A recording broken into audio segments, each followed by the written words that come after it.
Dje këshilltari i Bashkisë Tiranës nga Partia Socialiste i kërkoi Bashkisë Kamës që të ulët çmimin e biletës transportit publik. I kërkoi Partisë Socialiste të shikojë vendimin. Ky nuk e di se kush është ky ta bashkia. E ftoi Këshillin Bashkiak të Kamës, Bashkinë e Kamës, Kryebashkiakun e tij që të tërhiqet nga vendimi i rritjes së çmimit të biletave. Por kjo është një hipokrizi e pastër. Vetëm një vit më parë, Bashkia e Tiranës e çoi çmimin e biletës në 50 lekë. 40 lekë paguan deri përder nga ne qytetarë, kurse 10 lekë paguan nga buxheti i Bashkisë Tiranës. Dhe këshilltari nuk votoi kundër.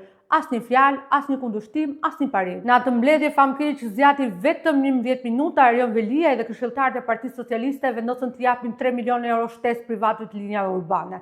Nga taksa tona, nga buxheti i Bashkisë Tiranës do të harxohen më shumë para për një transport publik i cili është i vjetëruar dhe i ngadalt. Duke qenë se Bashkia e Tiranës paguan 10 lekë, atëherë do të ishte drejt që çmimi i biletës të ishte vetëm 30 lekë. Unë jam Mirela Ruko, antare e Këshillit Bashkiak të Tiranës dhe hipokrizia dhe zhvatja duhet marrin fund.